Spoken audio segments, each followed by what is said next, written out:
वसुदेवसुतं देवं कंसचाणूरमर्दनं देवकी परमानन्दं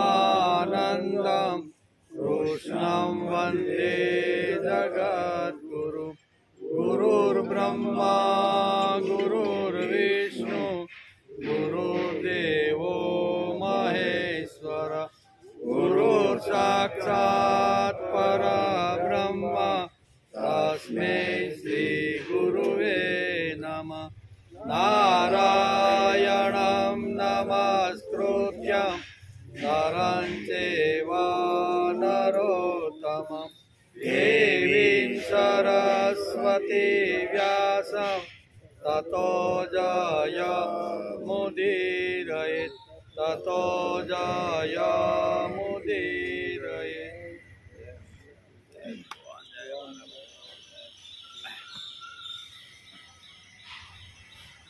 मनोजगर्वमोचनं विशाललोचनं विदुतगोपशोचनं नमामि पद्मलोचनं करारविन्दभूधरं स्मितावलोकसुन्दरं महेन्द्रमानदारणं नमामि कृष्णवारणं नमामि कृष्णवारणं। मनोजगर्वमोचनं विशाललोचनं विद्युतगोपशोचनं नमामि पद्मलोचनं। कामदेवना गर्वने हणनार मनोज गर्व मोचनનો અર્થ થાય છે કામદેવના ગર્વને હણનાર। વિશાળ સુંદર નેત્રોવાળા ભગવાન કૃષ્ણ કેવા છે તો કે વિશાળ સુંદર નેત્રોવાળા વ્રજ ગોપીઓના શોકને હરનાર કમલ નયન ભગવાન શ્રી કૃષ્ણને હું નમસ્કાર કરું છું। આગળ કહે છે करारविंद भूधरम स्मितावलोक सुंदरम महेन्द्र मानदारणम नमामि कृष्ण वारणम। गिरिराज ने जेने धारण कर्यो छे अने हस्तक कमल उपर गिरिराज ने जेने धारण कर्यो छे जेनु स्मित अने स्मरण अति सुंदर छे। देवराज इंद्रना गर्वनु जेमणे खंडन कर्युं बराबर ने एवा श्री कृष्ण भगवान ने हूँ नमस्कार करूँ। तो आ भगवान कृष्णना गुणों वर्णन करता अहींया आद्य गुरु शंकराचार्य पोताना स्तोत्र में आ वातो लखे छे। गई काले आपणे श्रीमद भागवतना स्कंद 9 अध्याय 13 અને 14 અને થોડોક 15મો અધ્યાય बरोबर ने આપણે એમને નમસ્કાર કર્યા। આજે શ્રીમદ ભાગવત શરૂ થયું એને 163મો દિવસ છે બરાબર ને। તો ગઈકાલે આપણે અહીંયા 13 કહેવાય 13, 14 અને 15 એમાં કઈ કઈ વાતો કરી હતી એનો થોડોક આપણે વિચાર કરી લઈએ। તેમાં આપણે જોતા હતા કે બહુ જૂના કાળમાં ગાધી રાજાનું અતિ પ્રભાવી રાજ્ય હતું બરાબર ને। 15મા અધ્યાયની અંદર આપણે શરૂઆત કરી ત્યારે આ ગાધી રાજાની વાત અહીં બહુ સરસ વેદવ્યાસે લખી છે કે ગાધી રાજાનું અતિ પ્રભાવી રાજ્ય હતું। તેને અપત્ય ન હતું। સોમયજ્ઞ પ્રસાદ રૂપે તેમને એક પુત્રી રત્ન પ્રાપ્ત થયું અને એનું નામ હતું સત્યવતી। કેવું? સત્યવતી આપણી મહાભારતવાળી નહીં પણ આ બીજી રાજાની પત્ની બરાબર ને।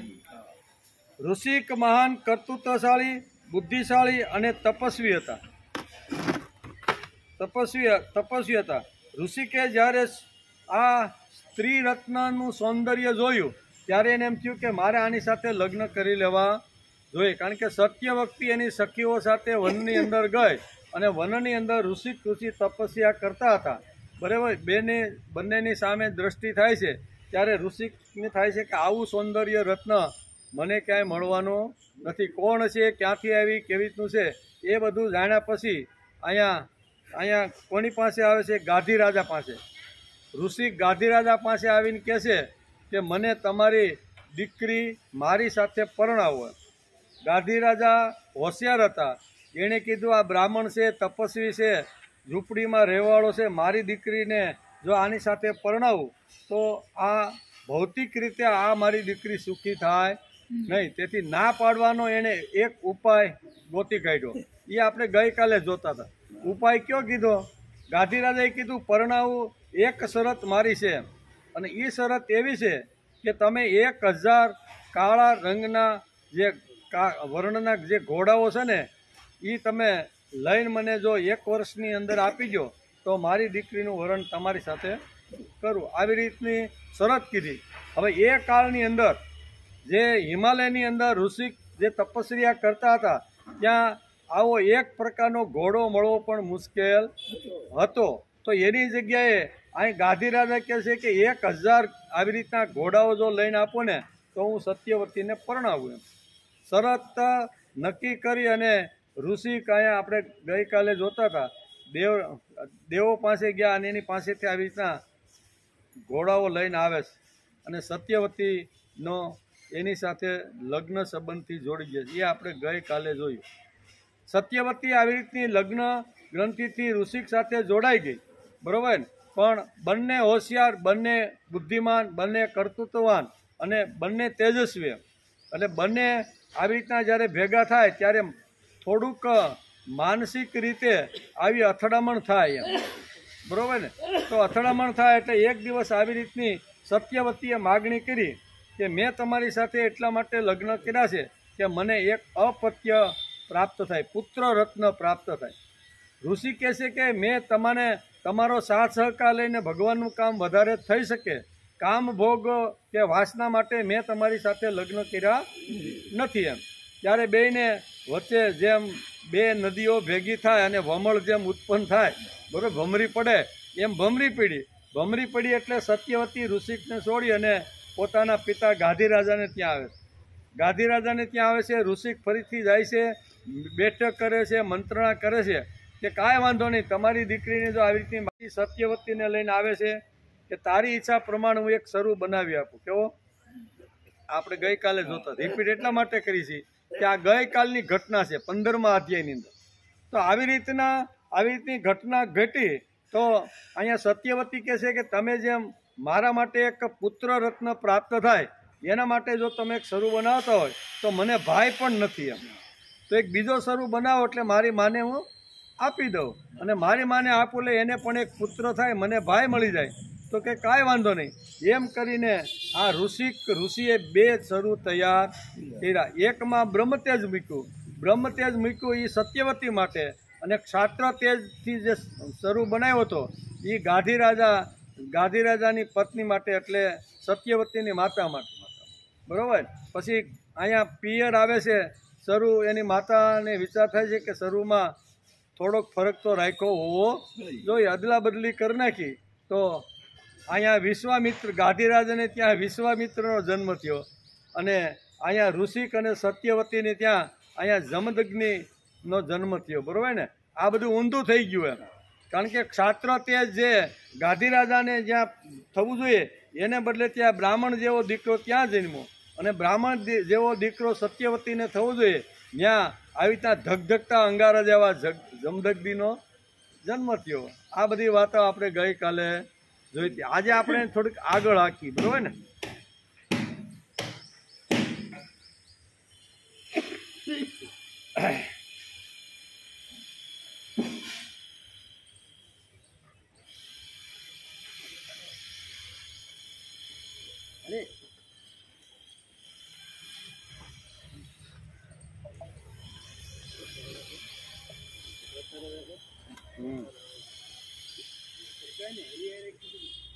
રાજા પરીક્ષિતે ફરીથી એક પ્રશ્ન પૂછે. કોને? સુખદેવજી મહારાજને. પ્રશ્ન કયો પૂછ્યો? કિમ તદેહો ભગવંતો રાજન્યે રાજીતાત્મભિ કૃતમ એના કુલમ નષ્ટમ ક્ષત્રિયાણાભિજક્ષણમ. હે ભગવાન, ખરેખર એ સમયના ક્ષત્રિયો વિષય લોલુપ થઈ ગયા હતા, પરંતુ તેમણે પરશુરામજીનો એવો કયો અપરાધ કરી નાખ્યો જેના કારણે તેમણે વારંવાર ક્ષત્રિયોના વંશનો સહાર કર્યો. આ પ્રસંગ પૂરો થયા પછી એક પ્રશ્ન વધારાનો પરીક્ષિત રાજા અત્યારે પૂછે છે કે એને હાથમાં પરસું લઈ અને ક્ષત્રિયોના વંશનો નાશ કરવા માટેનો વિચાર શા માટે આવ્યો? આમ સુખદેવજી મહારાજને અત્યારે રાજા પરીક્ષિત પ્રશ્ન પૂછ્યો. સુખદેવજી કહે છે કે હે રાજા પરીક્ષિત, તે સમયમાં હય વંશનો અધિપતિ અર્જુન હતો. તે એક શ્રેષ્ઠ ક્ષત્રિય હતો. તેણે અનેક પ્રકારની સેવા શુશ્રૂષા કરીને ભગવાન નારાયણના અંશાવતાર દત્તાત્રેયને પ્રસન્ન કરી લીધા અને તેમની પાસે 1000 ભુજાઓ તથા કોઈ પણ શત્રુ યુદ્ધમાં પરાજિત ન કરી શકે એવું અહીંયા વરદાન અહીંયા દત્તાત્રેય પાસેથી આ સહસ્ત્રાર્જુને માગી લીધું. તપસ્યા કરી ભગવાન પ્રસન્ન થયા અને દત્તાત્રેયને કીધું કે મને 1000 હાથ મારા કાંડામાં બળ આવે એટલું તમે મને બળ આપો અને મને કોઈ પરાજિત ન કરી શકે એવું તમે મને વરદાન આપો. સાથે સાથે ઇન્દ્રિયોમાં અપાર બળ, અતુલ સંપત્તિ, તેજસ્વી વીરતા, કીર્તિ અને શારીરિક બળ પણ તેણે દત્તાત્રેય ભગવાનની કૃપાથી પ્રાપ્ત કરી. આ સહસ્ત્રાર્જુન ક્ષત્રિય હતો, ભગવાનની ઉપાસના કરી અને દત્તાત્રેય પાસેથી આટલી બધી સંપત્તિ, શક્તિ અને બાહુબળ માગી લીધું. તે યોગેશ્વર બની ગયો. તેનામાં એવું ઐશ્વર્ય હતું કે તે સૂક્ષ્મથી સૂક્ષ્મ અને સ્થૂળથી સ્થૂળ રૂપ ધારણ કરી લેતો. વરદાન પ્રાપ્ત કર્યા પછી નાનું રૂપ ધારણ કરવાનું હોય તો એ નાનું પણ કરે અને મોટું પણ કરે. બરાબર. સૂક્ષ્મ રૂપ ધરી સિંહ દેખાવા, હનુમાન ચાલીસામાં જેમ તુલસીદાસે લખ્યું છે, તો એવી રીતે હનુમાનજી જેમ નાનું રૂપ ધારણ કરી શકતા હતા, જરૂર પડે તો મોટું રૂપ પણ ધારણ કરે. એવું સહસ્ત્રાર્જુને અહીં દત્તાત્રેય પાસેથી માગીને આ શક્તિ મેળવી લીધી. તે સુલક્ષ્મી સૂક્ષ્મ સ્થૂળથી સ્થૂળ રૂપ ધારણ કરી લેતો હતો. બધી સિદ્ધિઓ તેને પ્રાપ્ત હતી. તે સંસારમાં વાયુની જેમ વિના વિરોધ વિચરતો હતો. એકવાર ગળામાં જયંતી માળા પહેરીને શસ્ત્ર બાહુ અર્જુન ઘણી બધી સુંદરીઓ સાથે નર્મદા નદીમાં જલ વિહાર કરવા માટે ગયો. આ સહસ્ત્રાર્જુનને આટલી અહીંયા શક્તિ મળી ગઈ, બરાબર ને? એ શક્તિ મળ્યા પછી અહીંયા એ વિહાર કરવા માટે પોતાની સ્ત્રીઓ સાથે અહીં નર્મદાના કિનારે આવે છે. તે સમયે મદમસ્ત સહસ્ત્ર બાહુએ પોતાની ભુજાઓથી નદીઓનો પ્રવાહ રોકી લીધો, બરાબર ને? નદીઓનો પ્રવાહ રોકી લીધો. 10 મુખ રાવણની સાવણી પણ ત્યાં કંઈક પાસે જ હતી. રાવણ પણ ફરવા માટે એ પોતાની પત્ની સાથે અહીંયા નર્મદાના કિનારે આવેલો, એટલે એની સાવણી પણ બાજુમાં જ હતી. હવે બન્યું એવું કે સહસ્ત્રાર્જુને આ પાણીને રોકી લીધું, તો એ બધો પાણીનો બંધમાં સ્ટોર થવાથી એ પાણી બધું રાવણની જ્યાં સાવણી હતી ને એ સાવણી સુધી પહોંચી ગયું. એમ કે 10 મુખ રાવણની સાવણી પણ ત્યાં કંઈક પાસે જ હતી. નદીનો પ્રવાહ ઉલટો વહેવા લાગ્યો, જેથી રાવણની સાવણી ડૂબવા લાગી. એમ રાવણે જ્યાં પડાવ નાખ્યો હતો રાવટીઓ તાણે, એની સાવણી ડૂબવા લાગી. રાવણ પોતાને બહુ મોટો બળવાન તો માનતો જ હતો કે મારા જેવો કોઈ મોટો બળવાન નથી એમ કે. તેથી સહસ્ત્રાર્જુનનું આ પરાક્રમ ત્યાં સાંખી શક્યો નહીં. એણે કીધું કે પાણી અહીંયા ક્યાં આવ્યું, એટલી મોટી ભરતી આમાં કેમ આવી? તો એણે જોયું અને એના સેવકો દ્વારા જાણી લીધું કે આગળના પ્રવાહની અંદર જે સહસ્ત્રાર્જુન નામનો રાજા છે ને એને આ પ્રવાહ રોકી દીધો છે, એવું એને કીધું. સહસ્ત્રાર્જુન નહીં.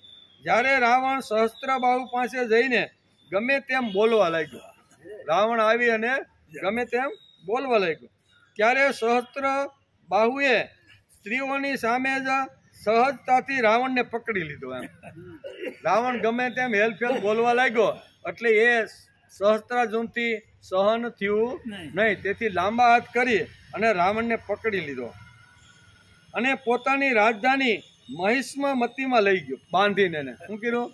રાવણ શક્તિશાળી હતો, એને એમ હતું કે મારા જેવો શક્તિશાળી કોઈ નથી. પણ વાલ્મીકી વેદવ્યાસ લખે છે કે સહસ્ત્રાર્જુન એના કરતાં પણ બળવાન હતો.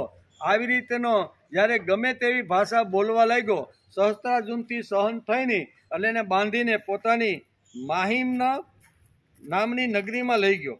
વાંદરાની જેમ એને જેલમાં પૂરી દીધો. કેવો હવે જલસા કઈ તાળું મોટું મારી દીધું. પાછળથી પુલત્સિંહ ઋષિને ખબર પડી કે મારા આવી રીતના પુત્રને આવી રીતના સહસ્ત્રાર્જુને કેદ કરીને બાંધી દીધો છે. પુલત્સિંહ ઋષિ એ એના પિતા હતા, બરોબર.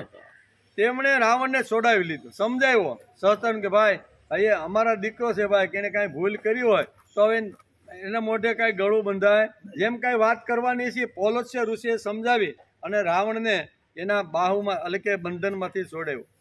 એક દિવસ સહસ્ત્રબાહુ અર્જુન શિકાર કરવા માટે વિશાળ અને ઘોર જંગલમાં નીકળ્યો, બરોબર ને. આ ઘટના ઘટી ગઈ પછી બીજી એક ઘટના બને છે. દેવવશ તે જમદગ્નિ મુનિના આશ્રમ ઉપર જઈ ચડ્યો. ત્યાં ઋષિનો આશ્રમ હતો ત્યાં જઈ ચડ્યો. પરમ તપસ્વી જમદગ્નિ મુનિના આશ્રમમાં કામધેનુ રહેતી હતી. આપણે આગળ જોયું ને કે ઋષિક અને સત્યવતીના જે પુત્ર હતા એનું નામ હતું જમદગ્નિ. એનો પણ આશ્રમ અહીંયા આજુબાજુમાં જંગલની અંદર હતો. તો એ જમદગ્નિના આશ્રમની અંદર આ સહસ્ત્રબાહુ પોતાનું ચાતુરંગી સૈન્ય લઈ અને એ આશ્રમની આજુબાજુ પહોંચી ગયા.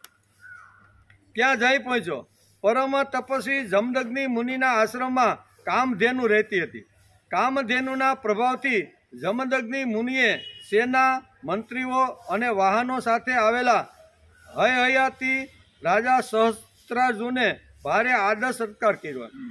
બરોબર. 3 દિવસ રોકાણો સહસ્ત્રાર્જુન. કેટલા ભાગવતકાર વેદવ્યાસ લખે છે કે પોતાની ચતુરંગીની સેના લઈ અને જ્યારે જંગલની અંદર ફરતો ફરતો જમદગ્નિના આશ્રમ પાસે આવ્યો તો જમદગ્નિના આશ્રમની અંદર કામધેનુ નામની ગાય હતી. કામધેનુ એટલે આપણે આગળ પણ વર્ણન કર્યું છે. કામધેનુ એટલે ખરેખર ગાય હશે કે કેમ એ ખબર નહીં, પણ આ જમદગ્નિએ આજુબાજુના વિસ્તારની અંદર એવો એક સમાજ નિર્માણ કર્યો હતો કે સ્વયં શાસિત સમાજ હતો. અને આશ્રમની અંદર જમદગ્નિને કોઈ અગવડ પડે, મુશ્કેલી પડે ને તો વગર કીધે ને વગરે બોલે આવે એ બધું ત્યાં આ લોકો આવી જતા હતા. તો આવી રીતે એને ખબર પડી કે આવી તો સહસ્ત્રાર્જુન ચતુરંગીની સેના લઈ અને અમારા ગુરુ જમદગ્નિના આશ્રમની અંદર અત્યારે આવ્યા છે. એ 3 દિવસ રોકાવાની છે. ચતુરંગી સેનામાં ઘોડા હોય, હાથી હોય, પાયદળ હોય, હજારો સૈનિકો હોય, એને ચતુરંગી સેના કહેવામાં. હવે એક જણાની વ્યવસ્થા કરવી તો ઘણીવાર આપણને ઘણી બધી અગવડો પડતી હોય છે. ત્યારે આ તો હજારો લોકોને પશુઓની પણ સાર સંભાળ રાખવાની એટલે અગવડ તો પડે ને. આજુબાજુના જે સ્વયં શાસિત પ્રજા હતી એને ખબર પડી કે આશ્રમની અંદર આવો એક રાજા આવ્યો છે અને 3 દિવસ રોકાવાનો છે. તેથી આજુબાજુના બધા લોકો વગર બોલાવે અને વગર કીધે ત્યાં બધા પહોંચી ગયા.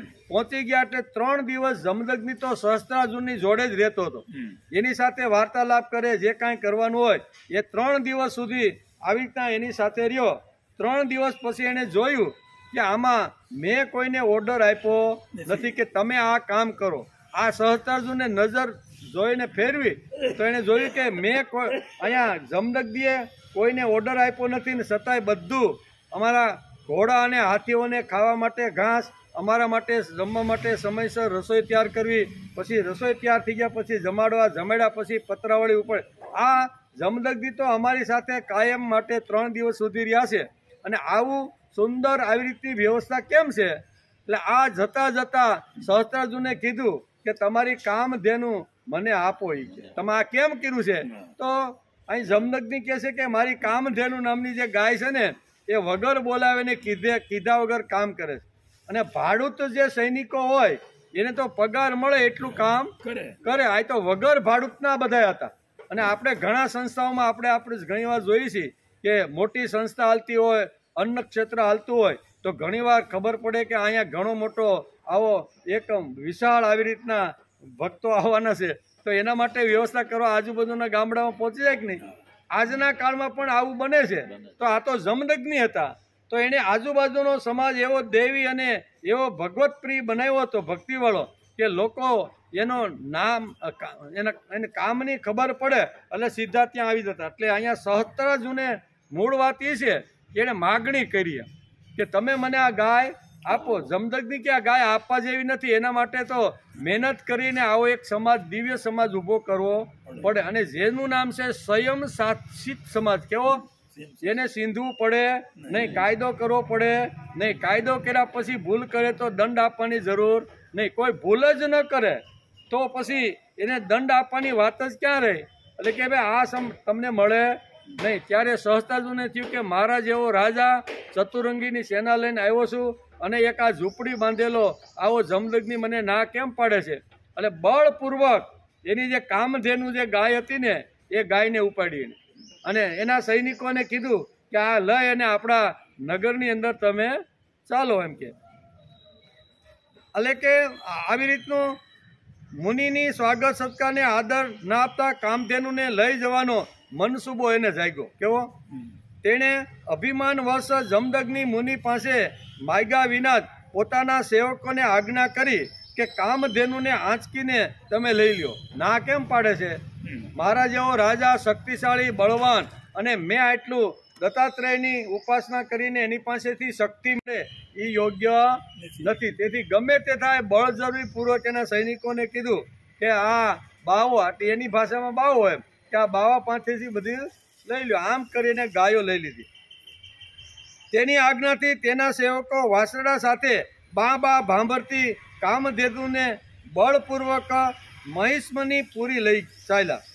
જ્યારે તે બધા ચાલ્યા ગયા ત્યારે પરશુરામજી આશ્રમ ઉપર આવ્યા. ત્યારે આ સહસ્ત્રાર્જુન આવ્યો ત્યારે પરશુરામ અહીંયા હાજર હતા નહીં. તપસ્યા કરવા હતા, કોઈ કારણસર પિતાના આશ્રમમાંથી બહાર ગયેલા હતા. એટલે આગળ આપણે જોયું ને કે ઋષિક અને સત્યવતીનો જે પુત્ર હતો એનું નામ જમદગ્નિ, અને જમદગ્નિના પેટે જે બાળક જન્મ્યો જમદગ્નિ અને રેણુકા, એના પુત્રનું નામ છે પરશુરામ. બરોબર ને? એટલે આ આખી જે ઘટના અહીંયા શું કહેવાય, વેદ સુખદેવજીને અત્યારે રાજા પરીક્ષિતે આ પૂછ્યું. શું પૂછ્યું? કે આવી રીતના જમદગ્નિમાં આશ્રમમાં આવી અને આવી રીતના સહસ્ત્રાર્જુને ગાય જ્યારે લઈ ગયા અને ગાય લઈ ગયા પછી પરશુરામને એવું કયું સૂઝ્યું કે હાથમાં ફરસું લઈ અને ક્ષત્રિયોનો નાશ કરવા લાગ્યા. આ પ્રશ્ન, એનો મૂળ પ્રશ્ન આ હતો કે ક્ષત્રિય સત્તાને ખતમ કરવા માટે જ્યારે જરૂર પડે ત્યારે હાથમાં પરસું લઈ અને ભગવાન પરશુરામે શા માટે આ ક્ષત્રિયોને હણ્યા? આવો પ્રશ્ન રાજા પરીક્ષિતે જે પૂછ્યો હતો એના જવાબમાં અહીંયા સુખદેવજી મહારાજ આ કથાને ધીમે ધીમે આગળ લે. કે એનું કારણ હું તને બતાવું. એનું કારણ આ હતું કે જમદગ્નિના આશ્રમની અંદર સહસ્ત્રાર્જુન આવ્યો, 3 દિવસ રોકાણો, કામધેનુની માગણી કરી, ઋષિએ એને ના પાડી. બળપૂર્વક આવી રીતની કામધેનુને લઈ અને પોતાની નગરી તરફ ચાલ્યો અને લગભગ પહોંચવા આવ્યો તો ત્યાં પરશુરામ અહીંયા પિતાના આશ્રમની અંદર આવ્યા. એણે જોયું તો મેદાન પણ, કારણ કે આવી રીતના કામધેનુને લઈ જવા માટે પણ ઘણો પ્રતિકાર આશ્રમમાં રહેનારા બધાએ કરવો તો પડે ને. એટલે ઘણું બધું આશ્રમમાં પણ વેર વિખેર થઈ ગયો તો પરશુરામે આ બધું આવીને જોયું. એમ કે જ્યારે તે બધા ચાલ્યા ગયા ત્યારે પરશુરામજી આશ્રમ ઉપર આવ્યા અને તેની દુષ્ટતાના સમાચાર સાંભળી લાત મારેલા સર્પની જેમ ફૂફાડો મારવા. કોણ? પરશુરામે જોયું કે આ તો બહુ ખરાબ ઘટના કહેવાય અને એમ કરી એને ફૂફાડો મારવા લાગ્યા. તેઓ પોતાની ભયંકર ફરસી, તર્કશ, ઢાલ અને ધનુષ્ય લઈને અત્યંત વેગથી વિકરાળ સિંહ જેવા મહાન હાથીની પછવાડે દોડે તેમ અહીંયા આ સૈન્ય જે કામધેનુને લઈને અહીંયા સહસ્ત્રાર્જુન પોતાના નગરમાં જતો હતો એની પાછળ પરશુરામ અત્યારે દોડ્યા છે. હે રાજા પરીક્ષિત, સહસ્ત્ર બાહુ અર્જુન હજી પોતાના નગરમાં પ્રવેશ ન કરી રહ્યો હતો તે પરશુરામજીએ જોયું. પરશુરામજી મહારાજ અત્યંત વેગથી તેના તરફ આવી રહ્યા હતા. તે દ્રશ્ય બહુ જ વિલક્ષણ હતું. તેમણે હાથમાં ધનુષ્ય બાણ અને ફરસી ધારણ કરેલા હતા. શરીર પર કાળું મૃગ ચર્મ ધારણ કરેલું હતું અને તેમની જટા સૂર્યના કિરણની જેમ પ્રકાશિત થઈ રહી હતી. તેમને જોતા સહસ્ત્રબાહુએ ગદા, ખડગ, બાણ, વૃષ્ટિ, શતાબ્દી અને શક્તિ વગેરેના આયુધોથી સજાવેલી અને હાથી, ઘોડા, રથ તથા પાયદળ સાથે અતિ ભયંકર 17 અક્ષોણી સેના મોકલી. ભગવાન પરશુરામે અનાયાસે જ એકલા હાથે તે સંપૂર્ણ સેનાનો સંહાર કરી એકલા પરશુરામ અને સહસ્ત્રાર્જુને મૂકેલું આ બધું જે સૈનિકો હતા એ બધા સૈનિકોને પરશુરામે પોતાની ફરસીથી પૂરા કરી દીધા. ભગવાન હે રાજા પરીક્ષિત, ભગવાન પરશુરામની ગતિ મન અને વાયુ જેવી હતી. કેવી? એ મન અને વાયુ જેવી એની ગતિ હતી. બસ તેઓ શત્રુ સેનાનો સંહાર કરતા જ રહ્યા હતા. જ્યાં જ્યાં તેઓ પોતાની ફરસીનો પ્રહાર કરતા હતા ત્યાં ત્યાં સારથી અને વાહનો સાથે મોટા મોટા વીરોની ભુજાઓ અને ખંભાઓ કપાઈને પૃથ્વી ઉપર પડતા હતા. આમ કરી અને સહસ્ત્રાર્જુનનું જે ટોટલ જે સૈન્ય હતું એ આખા સૈન્યને એણે ખલાસ કરી નાખ્યા.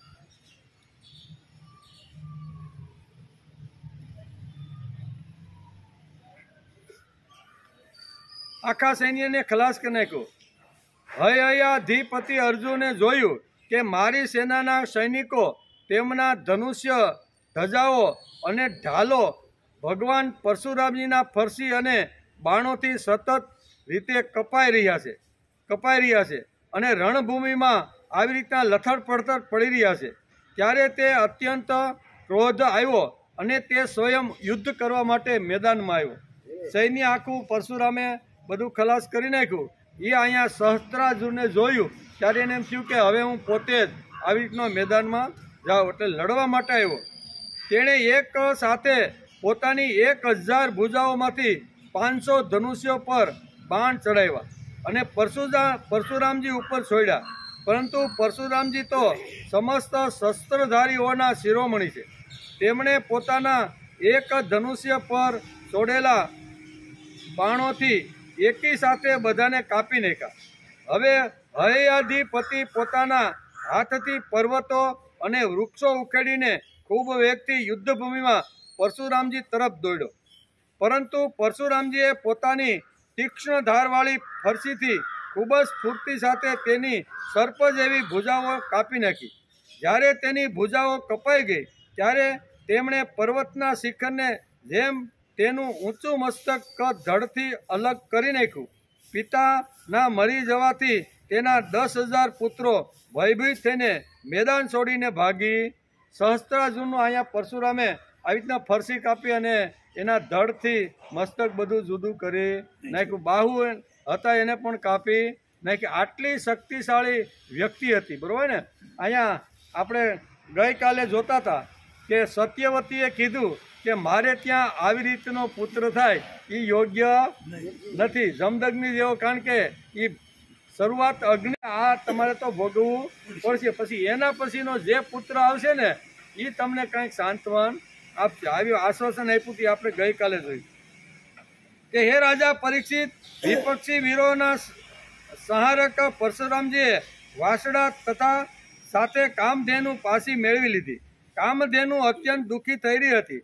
તેમણે તેને આશ્રમ ઉપર લાવીને પિતાજીને સોંપી દીધી કે આ જે સહસ્ત્રાર્જુન લઈ ગયો તો એની મેં કતલ કરી નાખી, એનું સૈન્ય પણ આખું ખલાસ કરી નાખ્યું. અને આ ગાયો અને મહિમનમતીમાં સહસ્ત્રબાહુ સાથે તથા પોતે જ યુદ્ધ કર્મ કર્યું તે પોતાના પિતાને અને ભાઈઓને કહી સંભળાયું. બધું સાંભળીને જમદગ્નિ મુનિએ કહ્યું કે અરે રે હે પરશુરામ, તે મોટું પાપ કર્યું છે ભાઈ. હું આવો જે હજારો લોકોને ભરણ પોષણ આપે એવા રાજાને તે ખતમ કરી નાખ્યો. ભલે એકાદ બે દુર્ગુણ હશે પણ એની પાસે મોટો જે ગુણ છે ને એ સમાજને રૈયતને સંભાળવાનો છે. એટલે આવા રાજાને મારવાથી તને મોટું પાપ લાગ્યું છે. એમ અત્યારે જમદગ્નિ પોતાના પુત્ર પરશુરામને આ રીતે કહે છે. તે મોટું પાપ કર્યું છે. હે રામ રામ રામ, તું મહાન વીર છે, પરંતુ સંવેદમય રાજાનો તે વ્યર્થ નાશ કર્યો છે. હે બેટા, આપણે બ્રાહ્મણ છીએ. ક્ષમાના પ્રભાવથી જ આપણે સંસારમાં પૂજનીય બન્યા છીએ. જ્યારે જ્યારે જરૂર પડે ત્યારે ક્ષમા આપવું એ આપણા બ્રાહ્મણોનું કામ છે. તેથી ભગવાન શ્રી રામ જેવા પણ બ્રાહ્મણોને આદર તરીકે આવી રીતના પૂજે છે. તો આવી રીતના આપણે તો આપણું પૂજન થાય છે એનું કારણ શું છે કે આપણી ઉપર કોઈ કદાચ અત્યાચાર કરે, આપણે કોઈ દુઃખી કરે અથવા આપણે કોઈ હેરાન કરે ને તો આપણે ક્ષમા એને આપી દઈએ છીએ. તેથી ક્ષમા એ આપણું ભૂષણ છે, આભૂષણ છે, અને આ ક્ષમાના આભૂષણનું તે ગેરઉપયોગ કર્યો છે. આપણા બ્રાહ્મણથી આ કામ થાય ને હાથમાં ફરસું લઈ અને આવો જે શક્તિશાળી જે રાજા હતો એ રાજાને તે ખલાસ કરી નાખ્યો. તેથી તને ઘણું મોટું પાપ લાગ્યું છે એમ કે. એટલે કે પાપ લાગ્યું છે. સંસારમાં પૂજનીય બ્રાહ્મણો છે. બીજું તો હું તને શું કહું, આપણા સૌના દાદા બ્રહ્માજી પણ ક્ષમાના બળથી જ બ્રહ્મપદને પ્રાપ્ત થયા છે. બ્રહ્મપદ આપણા બ્રહ્માજીએ જો પ્રાપ્ત કર્યું હોય તો એને પણ ઘણી અગવડતાઓ આવી. એના પણ દીકરા ઘણા જે થયા છે એણે એનું પણ માન્ય કર્યું નથી. એમાં 4 સનકાદિક એને જ ના પાડી દીધી.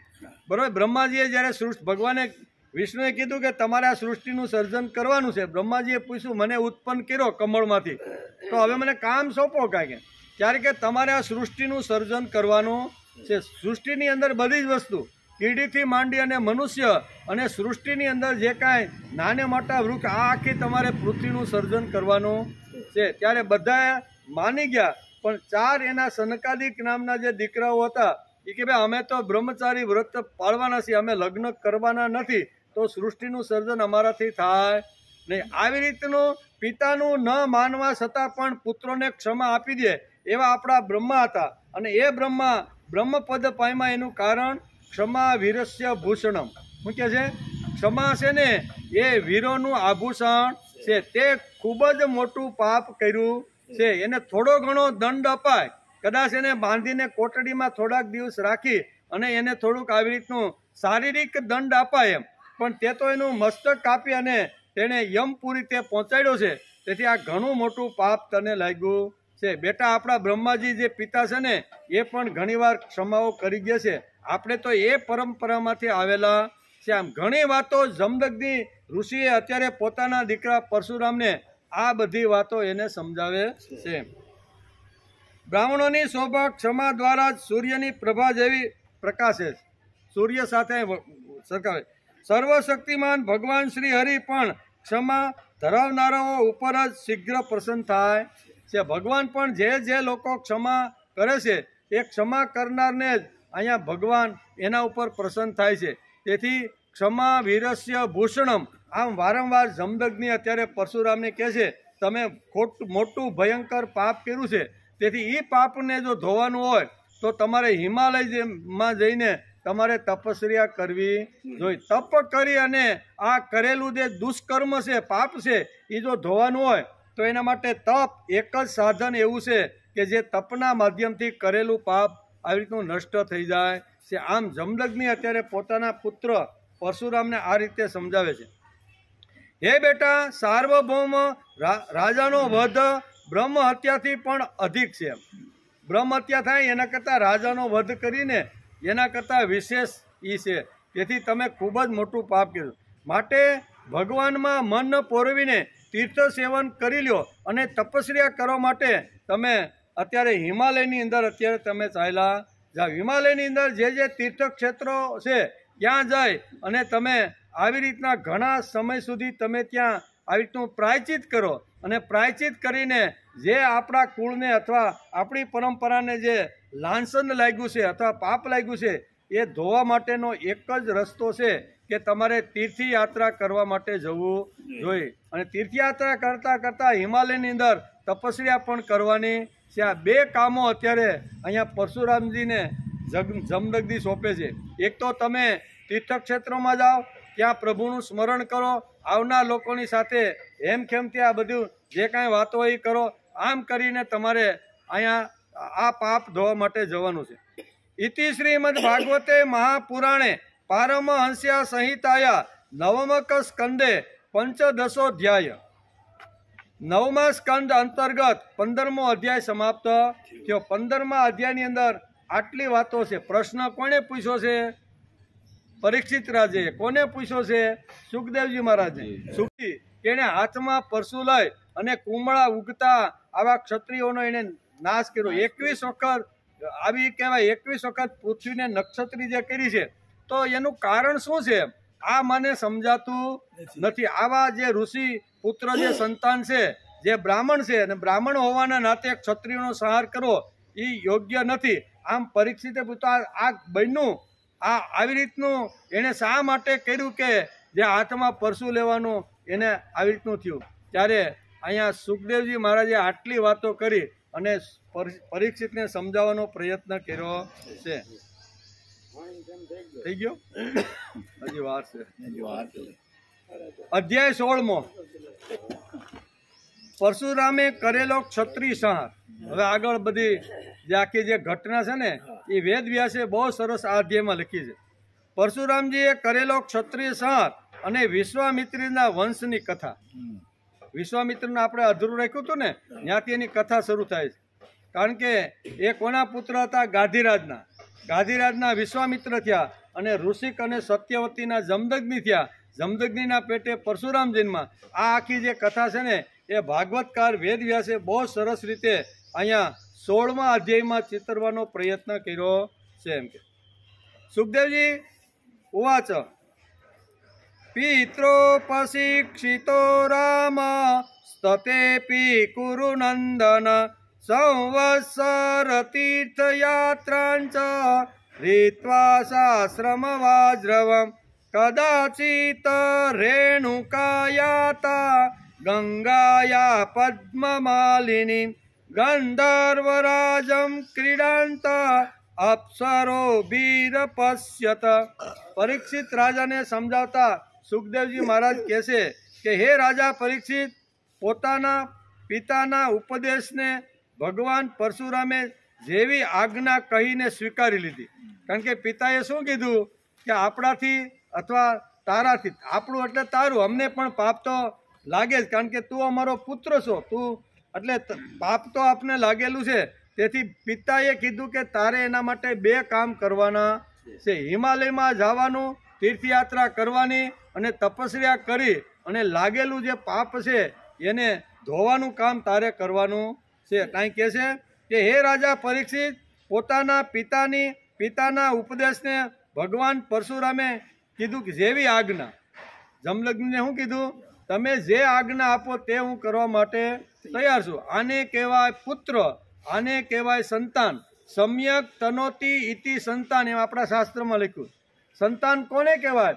કે પિતાની જે આજ્ઞા છે એ પિતાની આજ્ઞા માથે ચડાવી અને જે જીવન જીવવાનો પ્રયત્ન કરે એને સંતાન કહેવામાં આવે છે. નકર આપણે બધાને છોકરા હોય કેવા, સો કરે તે છોકરો, દી વાળે તે દીકરો. અને પિતાની આજ્ઞાનું પાલન કરી અને પિતાની આજ્ઞાનું પાલન કરી અને જે કામ કરવાનો પ્રયત્ન કરે છે આને કહેવાય સંતાન અથવા પુત્ર કહેવાય. તો આ અહીં વેદવ્યાસ લખે છે અને સુખદેવજી મહારાજ કહે છે કે આ ઉત્તમ જે સંતાન જમદગ્નિનું જે પરશુરામ છે એણે જમદગ્નિની આજ્ઞા માની અને આવી રીતનું જંગલની અંદર યાત્રા કરવા માટે, તપસ્યા કરવા માટે ચાલ્યા ગયા.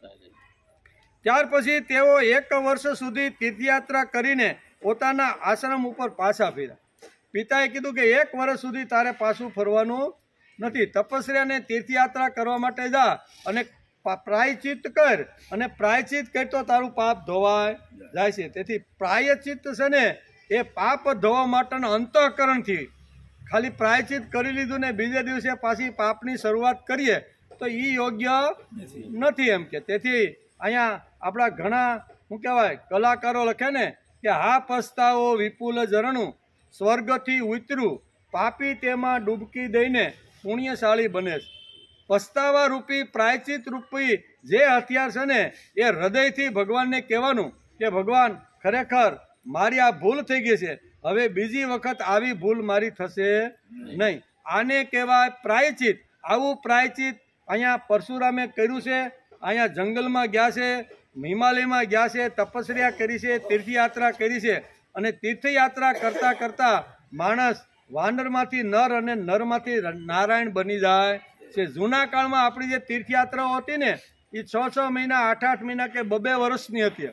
કારણ કે પગપાળા જવાનું, પગપાળા જતા આખા ભારતનું રટણ કરતાં 2-3 વર્ષે માણસ પાછો ઘેરે આવે. જાય ત્યારે પશુ જેવું જીવન હોય, ખાઓ પીવો મોજ કરો અથવા આવી બધું હોય, પણ જ્યારે જ્યારે એ તીર્થયાત્રા કરવા માટે જાય, તીર્થક્ષેત્રમાં બેસે, ત્યાં મહાપુરુષો સંતો ઋષિઓના પ્રવચનો સાંભળે, એકાદી બે રાત્રિ તીર્થક્ષેત્રમાં આ તીર્થયાત્રીઓ રહે અને આવી રીતનું ભજન કીર્તન કરતાં કરતાં દરેક ક્ષેત્રમાં કંઈક ને કંઈક રાતના જ્યારે સભામાંથી એને કંઈક જ્ઞાન મળતું જાય છે. આમ 2 વર્ષ સુધી સતત માણસ ફરે, અનેક જગ્યાએ જાય, ઋષિમુનિઓના સંતોના મહાપુરુષોના મુખારવિંદમાંથી નીકળેલા જે કાંઈ પ્રવચનો છે એ સાંભળે અને સાંભળ્યા પછી ધીમે ધીમે એનું ઘડતર થાય અને ઘડતર થાય ને વર્ષે 2 વર્ષે જ્યારે પાછો પોતાના ગામની અંદર તીર્થયાત્રા કરતો કરતો માણસ આવે છે ત્યારે લોકોને એમ થાય છે ગયો ત્યારે પશુ જેવો હતો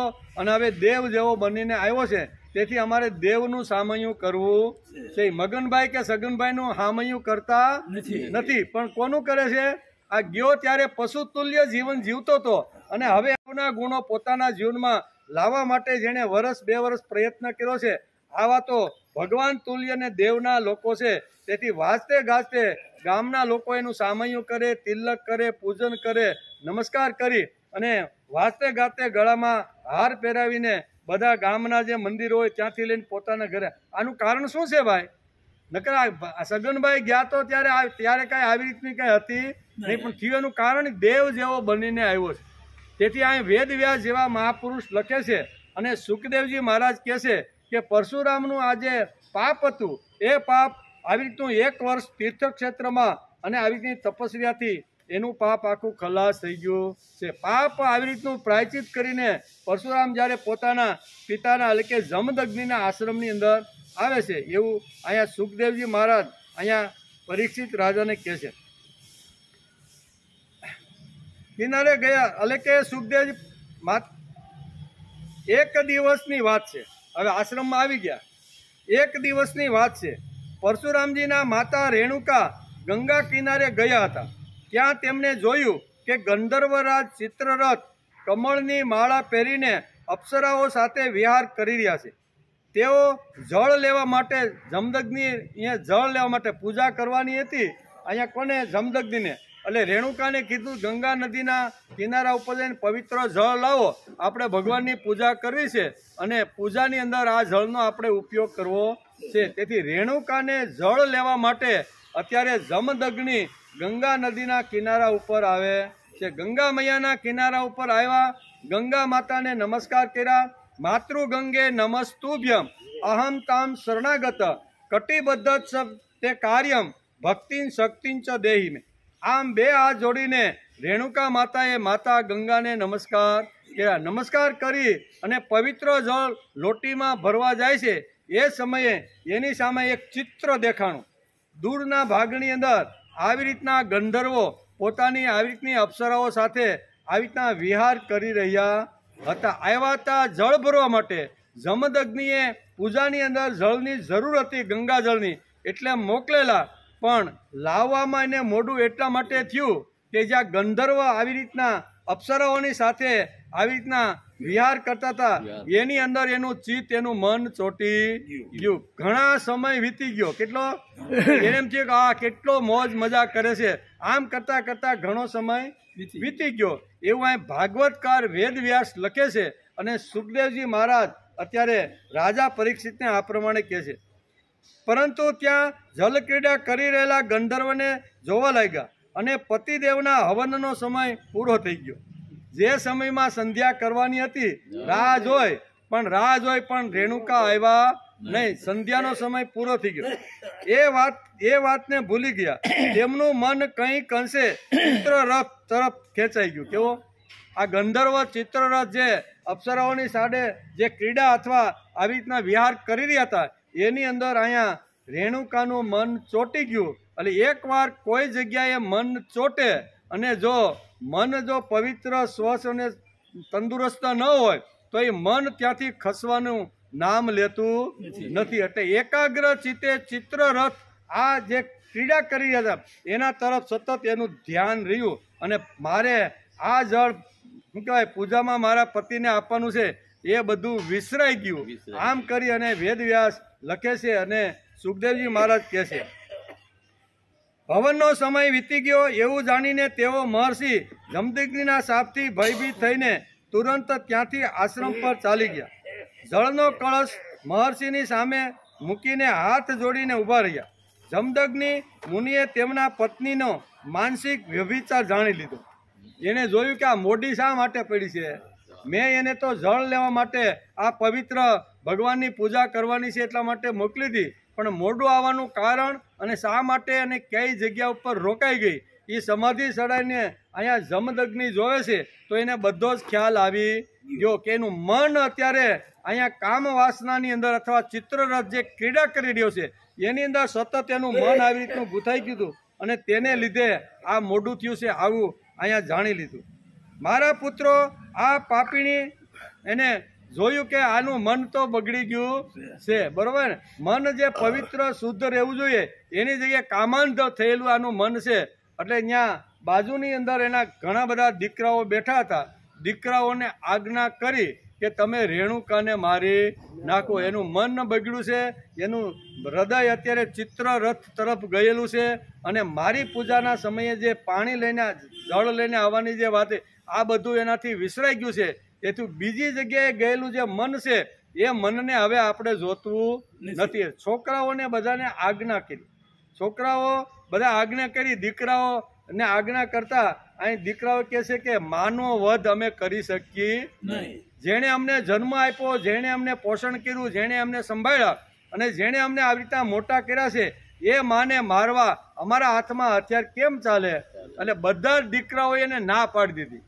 જમદગ્નિ કે તમારી આજ્ઞા બરોબર છે, પણ ઘણી આજ્ઞાઓ એવી હોય છે કે પિતાની આજ્ઞા ઘણીવાર પુત્રે માનતા પણ નથી અને ઘણીવાર પાળે પણ છે, બરોબર. રામે પિતાની આજ્ઞાનું પાલન કર્યું કે ન કર્યું? પ્રહલાદે પિતાની આજ્ઞાનું પાલન કર્યું? ન કર્યું. બે ચરિત્રો આપણે જોઈએ તો આપણે ખબર પડી જાય કે રામાયણની અંદર રામે જે ચારિણી સદ્મચારિણી ન દ્રષ્ટુમપી શક્તાસ્તે રક્ષિતમ રામ નામભી આવે ને. રામ રક્ષા સ્તોત્રમાં શ્લોક આવે, પાતાલ ભૂતલ વ્યોમ ચારિણી સદ્મચારિણી ન દ્રષ્ટુમપી શક્તિ છે રક્ષિતમ રામ નામ. રામ નામનું જે સ્મરણ કરે છે, રામ નામનો જે પાઠ કરે છે અથવા અંતરથી પ્રભુ રામને જે યાદ કરે છે, બરોબર, એને દુશ્મનો કાંઈ કરી શકતા નથી. પછી તે અંતરિક્ષમાં હોય એના દુશ્મનો તો પણ ભલે, પૃથ્વી ઉપર એના દુશ્મનો હોય તો પણ ભલે, અને પાતાળની અંદર પણ દુશ્મનો હોય તો પણ ભલે, પણ આવા ભક્ત હૃદયના માણસને એ કોઈ કાંઈ બગાડી શકતા નથી. શા માટે? તો એને રામ કવચ પહેરી લીધું છે. પ્રહલાદને ગમે તેટલા મારવાના પ્રયત્ન હિરણ્યાકશિપુએ કર્યા એ આપણે આગળના સર્ગની અંદર આપણે જોતા હતા કે કેટલા બધા પ્રયત્ન કર્યા પણ એનું કશું કોઈ બગાડી શક્યું નહીં. શા માટે? એને રામ નામનું કવચ પહેરી લીધું હતું. એટલે પિતાની આજ્ઞા માની કોઈ પ્રકારની દલીલ કર્યા વગર આને બાંધી ગયો, જેલમાં પૂરી ગયો. મોટો બાપો છે અને મોટી ઉંમરે તો એની બુદ્ધિ નાશ પામે, આવી કોઈ દલીલ કરી નહીં. કારણ 60 બુદ્ધિ નાઠે ને આપણી કહેવત છે. તો આવી કોઈ ન દલીલ કરતા જે કાંઈ મોટા ઘરેણા પહેરીને એનો રાજ્યાભિષેક થવાનો હતો એટલે ઠાઠમાઠથી જે પિતાને મળવા માટે આવ્યા હતા એ બધું ઉતારી અને વિનિત વેશ ધારણ કરી અને પિતાની આજ્ઞા માથે ચડાવીને જંગલમાં ગયા છે. જંગલમાં ગયા એટલે પિતૃ આજ્ઞા. એટલે અહીંયા રેણુકાને મારવા માટે જમદગ્નિ કહે છે કે આ મન જેને બીજાને આપી દીધું છે અથવા મન જેની અંદર જે બીજાની અંદર જતું રહ્યું છે તો હવે હું એનો સ્વીકાર કરું નહીં. એ દીકરાઓ તમે આ બધા ભેગા થઈ અને આ તમારી બાને તમારે માને તમે મારી નાખો. પિતાઓને મારવા માટે કોઈ બાળક ઊભો અથવા યુવાન ઊભો થયો નહીં, એમ વેદવ્યાસ લખે. મારા પુત્રો આ પાપીણીને મારી નાખો, પરંતુ તેમના કોઈ પણ પુત્રે તેમની તે આજ્ઞા સ્વીકારી નહીં. ત્યાર પછી પિતા પરશુરામના ભાઈએ તો ના પાડી દીધી, બરોબર કે ભાઈ અમે આ ધંધો કરી શકી, અમારી હિંમત હાલતી નથી. જેને પોષણ કર્યું, જન્મ આપ્યો, સંસ્કાર આપ્યા અને આટલે ઊંચી પાયરી ઉપર જેણે અમને સન્માન આપીને જેને બેસાડ્યા છે એના ઉપર કુવાડો અથવા એનું મૃત્યુ કરવું એ અમને યોગ્ય લાગતું નથી. પરશુરામ આવે છે પછી. એટલે પિતાની આજ્ઞાથી પરશુરામે માતાની સાથે બધા ભાઈઓને પણ મારી નાખ્યા. ભાઈઓને પણ માર્યા અને માતાને કે તમે પિતાની આજ્ઞાનું ઉલ્લંઘન કેમ કર્યું છે? એમ હાથમાં પરસો લીધો અને ભાઈઓનો ખતમો બોલાવી દીધો. ભાઈઓનો ખતમો બોલાવ્યો અને પછી માતા રેણુકાનું પણ મસ્તક ધડથી જુદું કરી નાખ્યું, એટલે કે જુદું કરી નાખ્યું. તેનું કારણ એ હતું કે પરશુરામજી તેમના પિતાના યોગ અને તેમના તપનો પ્રભાવ સારી રીતે જાણતા હતા. પરશુરામજીના આ કાર્યથી સત્યવતી નંદન મહર્ષિ જમદગ્નિ ખૂબ પ્રસન્ન થયા. મારે બીજું કાંઈ જોતું નથી. મારા મરી ગયેલા જે ભાઈઓ છે અને જે માતાનું મેં પરસીથી ધડ ઉડાવી દીધું છે એ મારી માતા પણ જીવિત થાય તેમને એ વાતનું સ્મરણ ન રહે કે મેં તેમને માર્યા. જીવતા પાછા થાય અને પાછું એમ થાય કે અમને આ પરશુરામે મોટા ભાઈઓ બધા અમને મારી નાખ્યા છે. તો આવું સ્મરણ પણ ભાઈઓને અથવા માતાને રહેવું જોઈએ. આવું જો સ્મરણ રહે ને તો પછી સંસાર હાલે નહીં કે આને અમને માર્યા હતા એવું જો સતત ભાઈઓ અને માતાને જો યાદ રહે તો એ સંસાર કોઈ ચાલે નહીં. તેથી અહીંયા જમદગ્નિ કહે છે કે હે પિતાજી, તમારે જો મને વચન આપવાનું હોય અને હું કહું એ પ્રમાણે જો તમે કરવાના હોય તો આ બે વાતો કરો. કઈ વાતો? કે એક તો મારા મૃત્યુ પામેલા જે ભાઈઓ છે તે, અને જે માતાનું મેં ગળું કાપી નાખ્યું છે તે માતા જીવિત થાય, અને બીજું એ જીવિત થયા પછી એને એવું સ્મરણ ન રહે કે પરશુરામે મારી હત્યાને મારું મૃત્યુ કરાવી નાખ્યું. કે આમ કરી અને અહીંયા આ આજ્ઞાનું પાલન કર્યું પરશુરામે આ કામ પણ કરી દેખાડ્યું. કામ કર્યા પછી જમદગ્નિ પ્રસન્ન થયા અને પછી અહીંયા રેણુકા અને 100 ભાઈઓને અંતના જીવિત કરે છે. પણ પાણી પીવાનો ટાઈમ થઈ ગયો એવો અમારે જીવરાજ આપણ છે, બરાબર ને? તો પાણી પી લઈએ અને પછી આગળ. પ્રસન્ન થયેલા જમદગ્નિએ પરશુરામને કીધું કે તે મારી આજ્ઞાનું પાલન કર્યું છે, તેથી મારી પાસેથી કંઈક તું વચન માગી લે. તો કે વચનમાં તો મારે બે વાત તમારી પાસેથી માગવાની. જે મૃત થયેલા મારા જે ભાઈઓ છે અને માતા છે એને એક તો તમે જીવિત કરો, અને જીવિત થઈ ગયા પછી એમને લાગવું ન જોઈએ, બરાબર, કે પરશુરામે મારી હત્યા કરી છે. આ બે વાતો અહીંયા વેદ વ્યાસ ભાગવતના અહીંયા 9મા સ્કંદના 15મા અધ્યાયની અંદર આ બે શ્લોકની અંદર આટલું વર્ણન કરે છે કે આવી રીતની ઘટના ઘટી. હવે આના ઉપર થોડોક આપણે જો વિચાર કરીએ, બરાબર ને, તો કે આવી રીતનું હકીકતે પરશુરામે પોતાની માતા રેણુકાને શું મારી નાખી હશે? પોતાના ભાઈઓને ખરેખર શું આવી રીતના મસ્તક ધડથી ઉડાવી દે? તો ખરેખર એના ઉપર જો આપણે વિચાર કરીએ તો આપણને ખબર પડે કે આવી ઘણી ઘટનાઓ શાસ્ત્રમાં આપણે સમજાવવા માટે ઋષિઓએ પ્રયત્ન કર્યો છે. મરવુંના ઘણા બધા અર્થો અને ઘણા બધા એના સિદ્ધાંતો હોઈ શકે છે. મારવું એટલે ખાલી ધડથી મસ્તકને ઉડાવી દેવું એટલા પૂરતું મારવું નથી. જો મહાભારતને જો ખરેખર આપણે જો સમજી લઈએ ને, મહાભારતની અંદર વેદવ્યાસે લખ્યું છે કે મારવાના કેટલા અર્થ થાય, બરોબર ને? તો મારવાના ઘણા બધા અર્થો છે. એમાં એકાદો અર્થ આપણે આજે સમજવાનો પ્રયત્ન કરી કે રેણુકા અને 100 ભાઈઓને પરશુરામે માર્યા તો હકીકતે એને હકીકત પણ હશે ખરી, પણ તપાબળથી તપની સાધનાથી અહીંયા જમદગ્નિએ પાસે એને ઊભા પણ કર્યા છે. એમાં આપણો કાંઈ વિરોધ કે એમાં કાંઈ શંકા કુશંકા આપણી નથી. પણ એક વાત મહાભારતની અંદર ભગવાન શ્રી કૃષ્ણના મુખારવિંદમાંથી જે શબ્દો નીકળ્યા છે ને, એ મરવું અને મારવું કેવી રીતના એના સિદ્ધાંતો એને મહાભારતમાં સમજાવ્યા. પરશુરામે રેણુકાને કુહાડીથી મારી નાખી હશે અને જમદગ્નિએ તેને જીવતી કરી હશે, એમાં સંદેહ રાખવાનું કોઈ કારણ નથી. હાલો, એ હશે, આપણે માની જ લેવાનું, બરોબર ને? એનું કારણ માણસ આવેશમાં આવી રીતે મારે પણ ખરો અને તપ સામર્થ્યથી એને પાછો ઊભો પણ કરી શકે. બે વસ્તુ છે, ઘણીવાર આવેશમાં આવી અને આપણા હાથે ઘણા કામ નથી જતા. આપણે ધાર્યું ન હોય એવું મોઢામાંથી નીકળી જાય અને પછી આપણે થાય કે આ તો બહુ ખરાબ થઈ ગયું, આવું બોલવું જોઈતું નહોતું. પણ આવી તો ઘણીવાર થાય છે. માણસ મરેલાને જીવતો પણ કરે ખરો, એમાં કંઈ ખોટું હોય એવું આપણને લાગતું નથી, બરાબર? તપાસ સ્વાધ્યાયથી પાછા જીવિત પણ કરી શકાય છે. પરંતુ આવી રીતે કુદરતના નિયમમાં હાથ મૂકવાનું કામ તપસ્વી લોકો કરતા નથી. જેણે તપસ્યા કરી અને સાધના પ્રાપ્ત કરી અને આ બધી વાતો જેણે પોતાના જીવનમાં મેળવી છે એ લોકો આવી રીતનો તપનો ગેરઉપયોગ કરતા નથી. નહીં તો લાઈન લાગે પાછી. આપણે એકનાથનો જ્યારે વિચાર કરીએ છીએ ત્યારે દંડવત સ્વામી આવે છે ક્યાંક ને પેઠણમાં આવે છે. રસ્તામાં ગધેડું મરેલું જોવે છે, આજુબાજુ બધા વીંટળાઈ ગયા છે અને નાના બચ્ચા આવી રીતના ગધેડાના આવી રીતના મા કરતા ભાંભરે છે, બરોબર ભૂખ જે કાંઈ કરતા છે. ત્યારે અહીંયા દંડવત સ્વામીને થયું કે આ મા વગરના દીકરા કેવી રીતે રહી શકશે.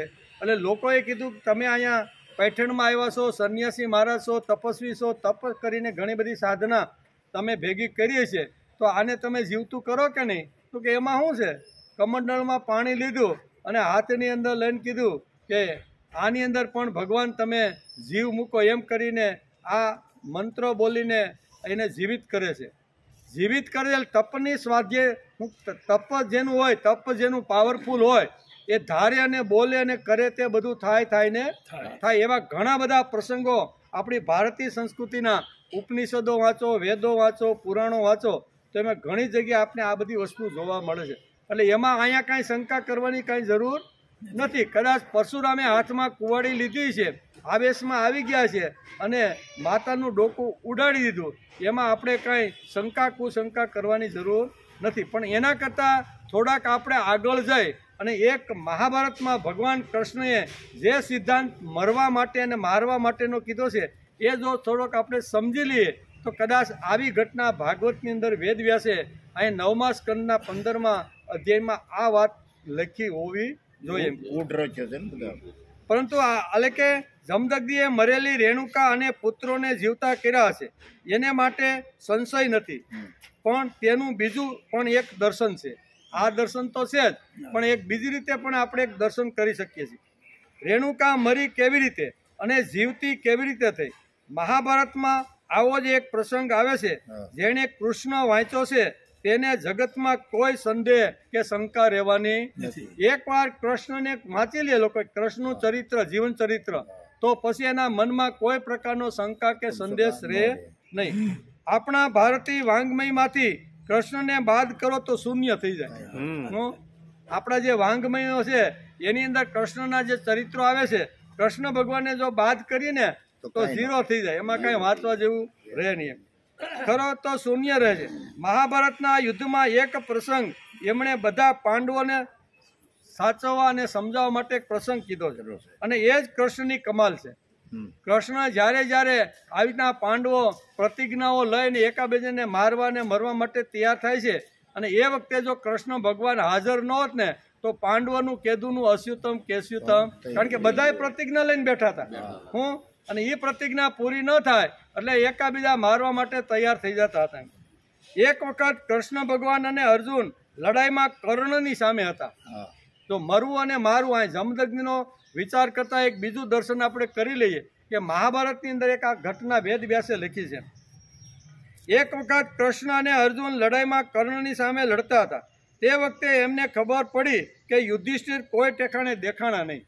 અર્જુને ચારે બાજુ નજર કરી પણ કોઈ ઠેકાણે એને અહીંયા યુધિષ્ઠિર મોટાભાઈ દેખાણા નહીં. તેથી કૃષ્ણ ભગવાનને અહીંયા આજ્ઞા કરે છે કે મારો રથ તમે જ્યાં યુધિષ્ઠિર હોય, બરોબર ને, તે જગ્યાએ લઈ જાઓ. કર્ણની સામે લડતા યુધિષ્ઠિર એટલા ઘાયલ થયા હતા, એને એમ થયું કે હવે અહીંથી જો રણ છોડીને ભાગવું નહીં અને રાવટીમાં જઈને સારવાર ન લો તો હમણાં જ મારું મૃત્યુ થઈ જાય. એટલે કર્ણના બાણથી અત્યારે યુધિષ્ઠિર એટલા મોટા ઘાયલ થઈ ગયા હતા. તેથી એના સારથીને કીધું યુધિષ્ઠિરે કે મારો રથ તમે મારી સાવણીમાં લઈ જાઓ અને જે વૈદ્યરાજ ચિકિત્સા કરતા હોય એને તાત્કાલિક બોલાવીને મારા ઘાને રૂઝાવે. આમ કરી અને યુધિષ્ઠિર પોતાની સાવણીની અંદર આવી ગયા. લડતા અહીંયા અર્જુન કર્ણની સામે આવે છે, બધી જગ્યાએ નજર ફેરવે છે તો અર્જુનને અહીં કોઈ જગ્યાએ યુધિષ્ઠિર દેખાતા નથી. યુધિષ્ઠિર ન દેખાણા એટલે ભગવાનને આજ્ઞા કરી કે મારો રથ યુધિષ્ઠિરની સાવણી બાજુ તમે લઈ જાઓ. ભગવાન તો સારથી હતા, એને તો કાંઈ બીજી વચ્ચે દલીલ કરવાની આવે નહીં.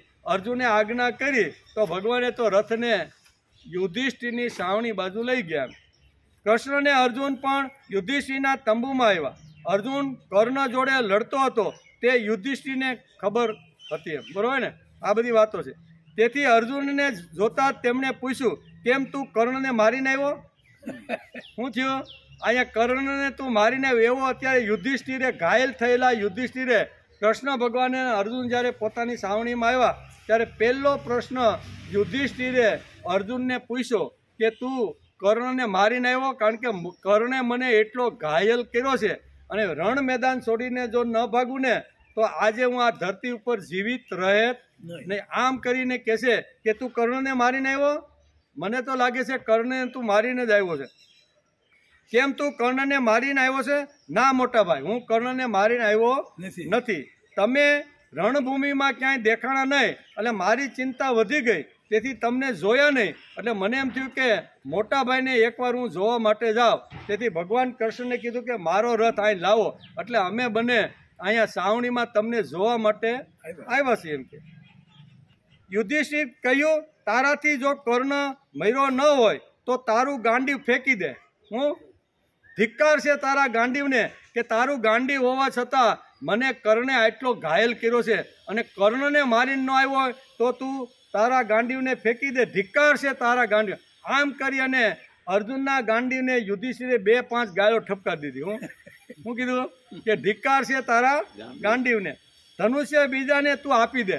જો તારે લડવું જ ન હોય ને કર્ણને મારીને જ ન આવ્યો હોય તો આ તારા ખભા ઉપર તારા હાથની અંદર ગાંડીવ સોંપતું નથી. આમ કરીને ગાંડીવ વિશે ઘણા બધા શબ્દો અહીંયા યુધિષ્ઠિર અહીંયા બોલે છે. એમ કે યુધિષ્ઠિર આટલું બોલતા જ અર્જુન ગાંડીવ ધનુષ્ય લઈને યુધિષ્ઠિરને મારવા માટે ઊભો થઈ ગયો.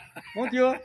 હવે ભાઈ ભાઈના ઝઘડા કેવા છે ને એ અહીંયા સાવણીમાં જોવા જેવા છે, બરોબર ને? કે અહીંયા જ્યારે બીભત્સના લેખે જ્યારે નિંદા કરી ગાંડીવની યુધિષ્ઠિરે, ત્યારે અર્જુન પોતાનું ગાંડીવ લઈ અને યુધિષ્ઠિરને મારવા માટે તૈયાર થઈ ગયો. યુધિષ્ઠિરને મારવા માટે તૈયાર થયો ત્યારે કૃષ્ણ ભગવાન વચ્ચે પડ્યા અને પૂછ્યું કે અર્જુન આ તું શું કરે છે? તને કંઈ ભાન અકલ બકલ છે કે નહીં? આ તારો મોટો ભાઈ છે અને મોટા ભાઈને અત્યારે તો ઘાયલ થયેલો છે કર્ણના બાણથી અને એક તો પીડા આવી રીતની સહન કરી રહ્યો છે અને એને તું તારો ભાઈ બનીને એને તું મારે છે. આમ ભગવાને એને મારતા અટકાવે છે. કોને? અર્જુન તો મારવા માટે તૈયાર જ થઈ ગયો હતો. જો 2 શબ્દ આડા ન બોલે અને આડા ન પીડ્યા હોત તો ક્યારના યુધિષ્ઠિરને અસ્યુતમ કેશુતમ કરી નાખ્યું હોત.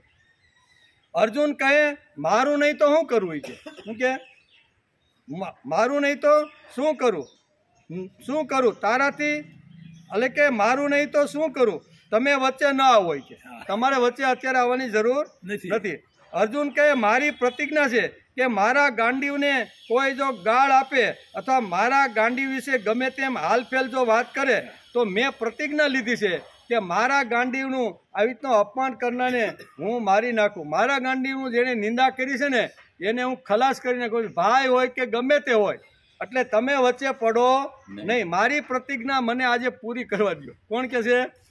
અર્જુન ભગવાન કૃષ્ણ કહે છે તમારે વચ્ચે પડવાની કોઈ જરૂર નથી. એમ કે એટલે કે આ ગાંડા પાંડવો રાત દિવસ પ્રતિજ્ઞા કરતા હતા. ભગવાન કૃષ્ણ કહે છે આ ગાંડાઓ તમને હાલતા હાલતા ગમે ત્યારે પ્રતિજ્ઞા લઈ લ્યો અને તમે પ્રતિજ્ઞા લઈ લ્યો છો એટલે મને કેટલી અગવડ પડે છે એ તો તમને ખબર પડતી નથી. તમે પ્રતિજ્ઞા લ્યો અને અગવડ મને પડે, બરોબર ને? આવા તો ઘણી બધી પ્રતિજ્ઞાઓમાં ભગવાન કૃષ્ણને ઘણું બધું સહન કરવું પડ્યું છે. એમ કે આ ગાંડા પાંડવો રાત દિવસ પ્રતિજ્ઞા કરતા હતા.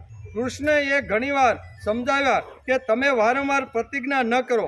આ ગાંડા માનતા જ નથી. વાતમાં પ્રતિજ્ઞા કરીએ કે જયદ્રથને દિવસ આથમતા પહેલા જો ન મારું ને તો હું અગ્નિ સ્નાન કરી લે. અરે ભગવાન સાવણીઓ બેઠા એટલે ગાંડા પણ હજી તો તું વિચાર તો કર. એટલે પણ મને અભિમન્યુને મારનારને મને હું જીવતો નહીં, પણ તારે આ પ્રતિજ્ઞા લેવાનું કારણ શું છે? તે જો એવી જ રીતે તું લડાઈના મેદાનમાં ગયો તો તારા ગાંડીવથી તું જયદ્રથને મારી શકત, પણ ગાંડા તે હવે પ્રતિજ્ઞા લીધી. ભગવાન તો ઊંચા નીચા થયા, થોડા ખીજાણા પણ ખરા, બરોબર ને? કે હવે આ ગાંડાને હવે કારણ કે આટલી બધી દ્રોણે એટલી મોટી રચના કરી હતી કે જયદ્રથ પાસે સાંજ પડતા સુધી એક પણ યોદ્ધો જઈ શકે. આટલી જબરજસ્ત જેણે દ્રોણાચાર્યથી વ્યૂહરચના જેણે તૈયાર કરી હોય, હવે ન્યા પહોંચવું એટલે ભગવાન કે આ તો ખાંડાની ધાર, પણ આ મૂર્ખાએ પ્રતિજ્ઞા લઈ લીધી, બરોબર. હવે મૂર્ખાએ પ્રતિજ્ઞા લીધી, અગવડ કોને પડી? બધું કરવું પડ્યું ને, ન કરવાના કામ કરવા પડ્યા, અને ચંદ્ર અને સૂર્ય ગ્રહણ કરવું પડ્યું. કહેવાનો અર્થ અહીંયા સાવણીની અંદર પણ અત્યારે અર્જુનને ભગવાન આ જ ઠપકો આપે છે કે પ્રતિજ્ઞા તમે બધા લ્યો છો કે મારી ગાંડીની નિંદા કરે, મારી ગાંડીની હેલફેલ આમ તેમ કરે, એને હું મારી નાખીશ. તેથી યુધિષ્ઠિરને આજે હું જીવતો રહેવા દઈશ નહીં. એટલે ગાંડા આમ કરીને ભગવાન કૃષ્ણ વચ્ચે પડી અને આ અટકાવે છે. એમ કે અર્જુન અહીં આવ્યો તો ભગવાન કે અહીંયા આવ્યો, પેલા મારી પાસે અર્જુન અહીં આવ, તમે દ્રોણાચાર્ય પાસે ભણીને આટલા ગાંડા કેમ થયા? દ્રોણમાં આવું કાંઈ શીખવું નથી કે મારવું અને મરવું એટલે હું આવા ગાંડા થવાની તમારે જરૂર, હાલ હું તને શીખવાડું. એમ કે એમ કરીએ અને અર્જુનને ભગવાન શ્રી કૃષ્ણ પોતાની પાસે બોલાવે છે. મારવું કેટલા પ્રકારનું છે, બરોબર ને, એ તું સમજી લે. આટલી વાતો હું તને કહું છું, એ વાતો જો થાય તો માણસ મરી ગયેલો, જીવતો હોવા છતાં મરી ગયેલો છે. માનહારને તું કહી એટલે કે માનહારને તું કહીને બોલાવો એટલે મરી ગયો. જેનું સમાજમાં કીર્તિ છે, માન છે, જેનો મોભો છે, જેનું સમાજમાં ચારે બાજુ લોકો સન્માન કરે છે, એવા લોકોને જાહેરની અંદર બે તમે ગાળ ઠપકારી ગયો એટલે એ માણસ મરી ગયેલો છે. આ તને દ્રોણાચાર્ય આવું શીખવાડ્યું કે આમ કરીને ભગવાન એને મીઠો ઠપકો આપે એટલે તે મરી જ ગયેલો છે. નિર્ભસના કરો એટલે તેનો વધ કરવા જેવું છે. અર્જુને ભગવાનની સલાહ માની અને અહીંયા પોતાની નિર્ભસના કરવા લાગ્યો. અર્જુનની બીજી પ્રતિજ્ઞા એ હતી કે મારા ભાઈને કોઈ ગાળ આપે, માનભંગ કરે તો હું તેને મારી નાખું. પહેલાં તો અહીંયા યુધિષ્ઠિરને ન કહેવાના શબ્દો ભગવાનની આજ્ઞા પ્રમાણે કીધા. એ તું તો આવો છો ને, મોટો ભાઈ છો ને, તને અક્કલ નથી ને, સાનમાનો બેસી રહેશે ને કાંઈ કહેતો નથી. અમે જ્યારે કૌરવોને મારવા માટે ઊભા થાય છે ત્યારે પકડીને બે આમ કરી ન કહેવાનું બધું યુધિષ્ઠિરને કોણ કહેવા લાગ્યો? બિરબસના, એટલે કે એની નિંદા કરવા લાગ્યા. ભગવાને કીધું મોટો માણસ હોય, ધર્મનો મોટો હોય, ધાર્મિક હોય, જે ધર્મના રસ્તા ઉપર ચાલતો હોય ને, એવાને તમે જાહેરમાં 2-5 ગાળો આપી દો ને એટલે એ માણસ મરી ગયેલો છે. એટલે તારે હાથમાં ગાંડીવ લઈ અને યુધિષ્ઠિરને મારવાની જરૂર પડશે નહીં. આવા જેની કીર્તિ છે, આવો જેનો યશ છે, આવું જેનું સન્માન લોકો જે કરે છે, ધર્મના નામે જે પ્રસિદ્ધ થયેલા છે, એવા મહાપુરુષને તું 2-3 ગાળ ઠપકારી દે એટલે એ મરી ગયેલો છે. અર્જુને આ કર્યું અને યુધિષ્ઠિરને ન કહેવાના ઘણા બધા ગાળો આપીને એને ઠપકારે છે. પાછો અર્જુન ઊભો થાય છે કે હવે હું મરી જાઉં કે. તો કે કેમ? તો કે મારી બીજી પ્રતિજ્ઞા એ છે કે મારા ભાઈને કોઈ હાલફેલ ગાળ આપે ને તો મેં પ્રતિજ્ઞા લીધી છે કે મારા ભાઈને ગાળ આપનારને હું મારી નાખું. મેં જ ગાળો આપી છે, મેં જ ગમે તેવા શબ્દો મારા પાસે કર્યા છે. એટલે હાથમાં તલવાર લઈ અને અર્જુન પોતાનું ડોકું ઉડાડવા માટે તૈયાર. ભગવાન વચ્ચે પડ્યા કે મૂર્ખા, આ તે હું ધંધો કર્યો એ કે. તો કે કાં મારા ભાઈને મારી પ્રતિજ્ઞા, બીજી પ્રતિજ્ઞા એ છે કે મારા ભાઈને કોઈ આવો મારો ભાઈ છે, અમે એનું કોઈ દી અપમાન કર્યું નથી, કોઈ દી આને જાહેરની અંદર કંઈ પણ એની અપકીર્તિ થાય એવું ક્યારે અમે વચન કર્યું નથી. એ જ વખતે મેં પ્રતિજ્ઞા લીધી હતી આ ધર્મ ઉપર ચાલનાર મારા ભાઈને જો કોઈ હેલ્પફેલને કાંઈ કહે ને તો એને ભોંય ભેગો હું કરી દઉં. તેથી મેં જ એની બિભર્સના કરી, મેં જ એની નિંદા કરી અને મેં જ એને ગાળો આપી છે, તો ગાળો આપનારને મારે મારી નાખવો જોઈએ એવી મારી પ્રતિજ્ઞા અત્યારે હું પૂરી કરું છું. તમે વચ્ચે પડો. ભગવાનને શું કહે છે? તમારે વચ્ચે પડવાની કાંઈ જરૂર નથી, મારી પ્રતિજ્ઞાઓ હું પૂરી કરી નાખી એટલે મરી જ ગયેલો. એટલે અર્જુનની બીજી પ્રતિજ્ઞા છે કે મારા ભાઈને કોઈ ગાળ આપે, માનભંગ કરે તો હું તેને મારી નાખીશ. પોતે મરવા તૈયાર થયો છે. કૃષ્ણ વિચાર કરે છે કે હવે શું કરવું? આ તો બધા પ્રતિજ્ઞાઓ લઈને બેઠા છે, બરાબર, હવે કરવાનું શું? એમ કે શું કરવું? આ ક્ષત્રિયો એટલે મારો અને મરો. આવા જ આ બધા ક્ષત્રિયો ભગવાન વિચાર કરવા લાગ્યા. કૃષ્ણ ભગવાને કહ્યું કે હે મૂર્ખા, અહીંયા આવ પાછો. સૃષ્ટિ દેવતાએ આ 5 ભૌતિક દેહ ઊભો કર્યો છે, તે એની પાસેથી કંઈક કામો લેવા માટે કર્યો છે. વચ્ચેથી તું તલવાર લઈને તારું ડોકું ઉડાડી દે, એ તને મરવાનો, આપઘાત કરવાનો અહીંયા તને આવો કોણે હક આપ્યો છે? કે ભગવાન જ્યારે મોકલે ત્યારે આવવાનું અને ભગવાન જ્યારે બોલાવે ત્યારે જવાનું. આપઘાત કરીને માણસ મૃત્યુ પામે તો ઘણી એની દુર્દશા થાય. આમ ભગવાન એને તત્વજ્ઞાન સમજાવે છે. એટલે તારે મરવાનું કોઈ કારણ નથી. આવી નાનકડી વાત માટે શરીરને તારે ફેંકી દેવાનું છે કે હવે આવી નાનકડી મરવા માટે તૈયાર થયો, આવી નાનકડી વાત માટે તારે શરીરને ફેંકી દેવું એ કંઈ ડાપણની વાત નથી. અર્જુન પોતાની સ્તુતિ પોતાને મોઢે જ કરવી એ પોતાના મરણ જેવું જ છે. જે આવી રીતનો શક્તિશાળી હોય, બાહોશ હોય, એને એમ થાય છે કે મારું ગાંડીવ છે ને એ મારા ગાંડીવની સામે ગમે તેવા યોદ્ધાઓ આવશે તો હું મારા ગાંડીવથી એને ખલાસ કરે. આવું જેની શક્તિ છે, આવું જેનું શૌર્ય છે, આવું જેનું બળ છે, એ જેની પાસે બળ છે એને એ પોતે જ પોતાના બળની સ્તુતિ જો કરવા લાગે ને તો પોતે મરી ગયેલો જ છે. માણસ પોતે જ પોતાની સ્તુતિ કરે એટલે શું સમજવાનું? એ મરી ગયેલો જ છે એમ કે. એટલે કે આવી નાનકડી વાત માટે શરીર ફેંકી દેવું એ કાંઈ ડહાપણની વાત નથી. અર્જુન પોતાની સ્તુતિ પોતાને મોઢે જ કરવી એ પોતાના મરણ જેવું છે. તારી સ્તુતિ કર.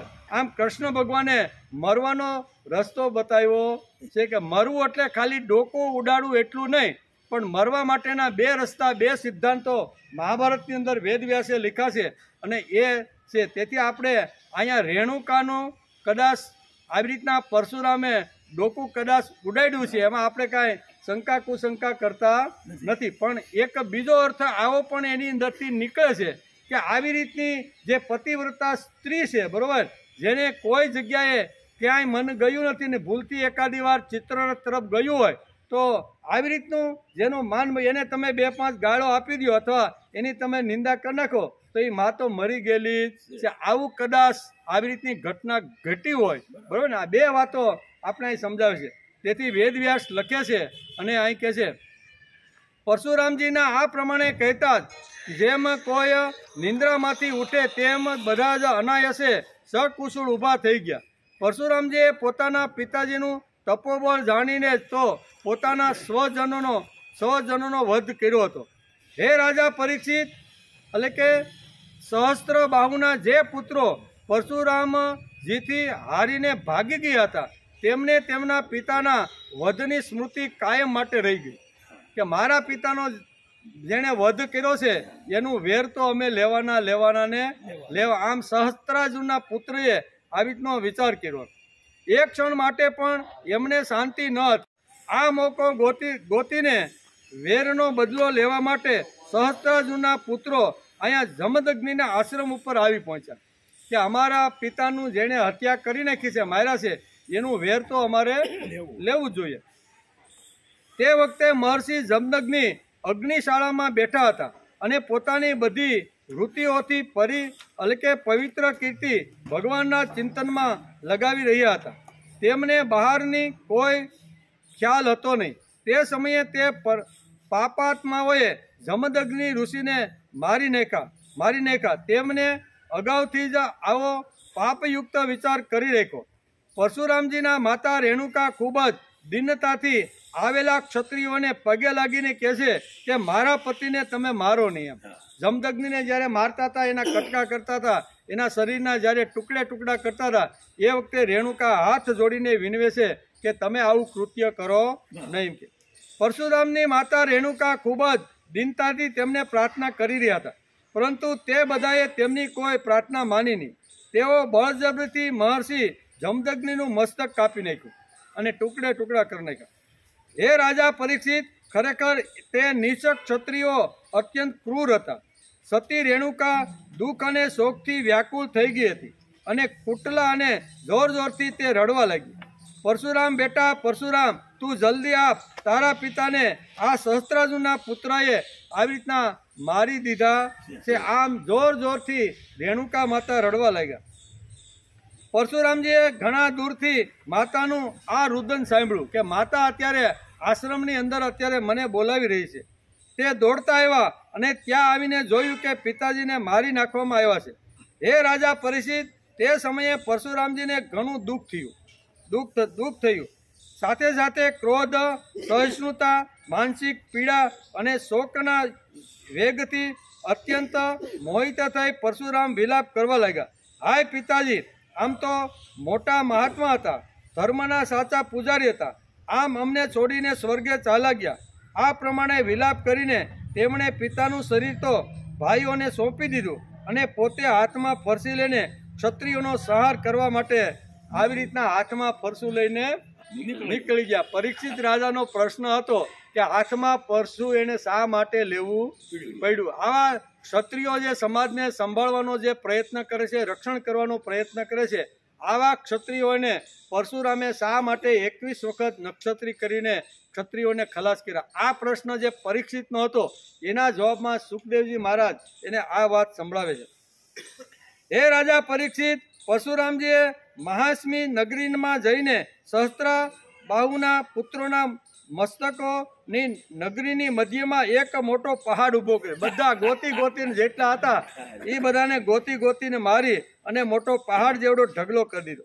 તે નગરની શોભા તો તે બ્રહ્મઘાતી નીચ ક્ષત્રિયોને કારણે નષ્ટ થઈ ગઈ હતી. તેમના લોહીથી એક મોટી ભયંકર નદી વહેવા લાગી, જેને જોઈને બ્રાહ્મણ દ્રોહીઓનું હૃદય ભયથી ધ્રુજી ઉઠ્યું હતું. ભગવાને જોયું કે વર્તમાન ક્ષત્રિયો અત્યાચારી થઈ ગયા છે, તેથી હે રાજન, તેમણે પોતાના પિતાના વધને નિમિત્ત બનાવીને 21 વાર પૃથ્વીને નક્ષત્રી રહિત કરી દીધી અને કુરુક્ષેત્રના સમંત પંચકમાં એવા 9 કુંડ બનાવી દીધા જે લોહીથી ભરેલા હતા. પરશુરામજીએ પોતાના પિતાજીનું મસ્તક લાવીને તેમના ધડ સાથે જોડી દીધું અને યજ્ઞો દ્વારા સર્વ વેદમય આત્મરૂપ ભગવાનનું યજન કર્યું. યજ્ઞમાં તેણે પૂર્વ દિશા હોતાને, દક્ષિણ દિશા બ્રહ્માને, પશ્ચિમ દિશા અધ્વર્યુને અને ઉત્તર દિશા સામગામ કરનારા ઉદ્ગાતાને આપી દીધી. આ પ્રમાણે અગ્નિકોણ વગેરે દિશાઓને ઋત્વિજોને આપી, કશ્યપજીને મધ્યભૂમિ આપી, ઉપદ્રષ્ટાને આર્યવ્રત અને બીજા સદસ્યોને અન્ય દિશાઓ આપી દીધી. આ પછી યજ્ઞાંત સ્નાન કરીને તેઓ સમસ્ત પાપોથી મુક્ત થઈ ગયા. જેથી બ્રહ્મનદી સરસ્વતીના તટ ઉપર મેઘ રહિત સૂર્ય જેવા તેઓ શોભતા હતા. મહર્ષિ જમદગ્નિએ સ્મૃતિરૂપ સંકલ્પમય શરીરની પ્રાપ્તિ થઈ. ભગવાન પરશુરામજીના તે પૂજનીય પિતા સપ્ત ઋષિઓના મંડળમાં 7મા ઋષિ તરીકે આવી રીતના થઈ ગયા. હે રાજા પરીક્ષિત, કમલા લોચન જમદગ્નિ નંદન ભગવાન પરશુરામ આગામી વનમંતરમાં સપ્તર્ષિઓના મંડળમાં રહીને વેદોનો વિસ્તાર કરશે. તેઓ આજે પણ હોય કે ન હોય દરેક પ્રકારની શિક્ષા કરવાનું છોડીને શાંત મનથી મહેન્દ્ર પર્વત પર નિવાસ કરે છે. ત્યાં સિદ્ધો, ગંધર્વો અને ચારણો તેમના ચરિત્રનું મધુર ગાને સ્વર કર્યા કરે છે. સર્વશક્તિવાન વિશ્વાત્મા ભગવાન શ્રી હરિએ આ પ્રમાણે ભૃગુ ઘણીવાર વધ કર્યો છે. આમ રાજા પરીક્ષિતને અત્યારે સુખદેવજી મહારાજ આ પ્રમાણે સમજાવી રહ્યા છે કે તમે જે પ્રશ્ન પૂછ્યો તો પરશુરામ બાબતનો, તો એ પ્રમાણે મારી ધ્યાનમાં અથવા મારા જ્ઞાનમાં જે વાત આવી એ વાત મેં તમને સમજાવી. મહારાજ, હે રાજા પરીક્ષિત, મહારાજ ગાધીના પુત્ર થયા પ્રજ્વલિત અગ્નિ જેવા પરમ તેજસ્વી વિશ્વામિત્રજી, એમણે પોતાના તપોબળથી ક્ષત્રિયતાનો ત્યાગ કરીને બ્રહ્મ તેજ પ્રાપ્ત કરી લીધું. આગળ આપણે જોયું હતું. હે રાજા પરીક્ષિત, વિશ્વામિત્રજીને 100 પુત્ર હતા. તેઓમાં વચલા પુત્રનું નામ મત્સ્યુસંદ હતું. તેથી બધા પુત્રો મત્સ્યુસંદના નામે આ પ્રસિદ્ધ પુરુષને ઓળખે છે. વિશ્વામિત્ર ગાધી રાજાના પુત્ર. આપણે આગળ જોયું, શરૂ અદલ બદલ થઈ જવાથી ગાધી રાજાને ત્યાં વિશ્વામિત્રનો જન્મ થયો. એટલે અહીંયા જમદગ્નિ અને વિશ્વામિત્ર મામા ભાણેજ થયા. કેવા? મામા ભાણેજ થયા ને. એની કથા અત્યારે અહીં વેદ વ્યાસે બહુ સરસ રીતે 9મા સ્કંદના 15મા અધ્યાયની અંદર, આ 16મા અધ્યાયની અંદર આ કથા લખી છે. વિશ્વામિત્રીએ ભૃગુવંશી અજિત ગર્તની આપણે સુનશેષની વાત આગળ પણ કરી હતી, જેને વધુ પર ચડાવવા, એ પ્રસંગ પણ અત્યારે વેદ વ્યાસે લખ્યો છે. ભૃગુવંશી અજિત ગર્તના પુત્ર પોતાના ભાણેજ સુનિશેષને, જેમનું નામ દેવરાત પણ હતું, પુત્ર રૂપે સ્વીકારી લીધો અને પોતાના પુત્રોને કહ્યું, તમે લોકો આને પોતાનો મોટો ભાઈ માનો. સુનશેષને જે સૂળી ઉપરથી બચાવી લીધો અને એ વખતે વશિષ્ઠે કીધું કે આ પુત્ર કોનો છે? ત્યારે વશિષ્ઠે કીધું કે આ પુત્ર વિશ્વામિત્રનો છે. ત્યારથી અહીંયા શું કહેવાય, બ્રહ્મ ઋષિની પદવી એને મળી ગઈ છે. એના માટે ઘણા બધા ઉથલ પાથલો કરી, પણ મિત્રને અહીંયા શું કહેવાય વશિષ્ઠજીએ અહીંયા બ્રહ્મ ઋષિની પદવી આપી દીધી. સુનશેષે ઘણા બધા પ્રશ્ન પૂછ્યા. જીવતો રહ્યા પછી સભાની અંદર ઘણા બધા વિદ્વાન પંડિતો જ્ઞાની અને આવી રીતના બુદ્ધિમાન લોકો બેઠા હતા કે હું સૂળ ઉપરથી બચી ગયો તો હવે હું પુત્ર કોનો? તો ઘણાએ કીધું તને જન્મ આપ્યો છે એ અજિતગઢનો તું પુત્ર છો. ત્યારે અહીંયા સુનશેષ કહે છે કે જેણે જન્મ આપી પૈસા લઈ અને મને વધ ચડાવવા માટે આપ્યો હોય એનો હું દીકરો કઈ રીતે હોઈ શકું? એટલે હું એનો દીકરો નથી. સભામાંથી બીજો એક આવી રીતનો ઊંચે અવાજ કીધો કે તું પુત્ર તને જેણે ખરીદી લીધો છે ને, બરોબર ને, એ રાજાનો તું પુત્ર છો. એ કે રાજાનો પુત્ર મને ભલે પૈસા આપીને મને ખરીદી લીધો પણ રાજા પણ આવી રીતના મારા બદલાની અંદર જો મને મારો વધ કરવા માટે જો તૈયાર થઈ જાય તો હું એનો પુત્ર કેવી રીતે હોઈ શકું? એટલે બેમાંથી એકોનો તમે મને જવાબ આપો કે હું પુત્ર કોનો?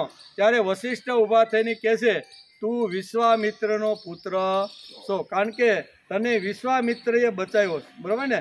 આ બધું ઘણી બધી વાતો આપણે આગલા સ્કંદની અંદર જોઈ, એનો આ થોડોક ઉલ્લેખ કરવામાં આવ્યો છે.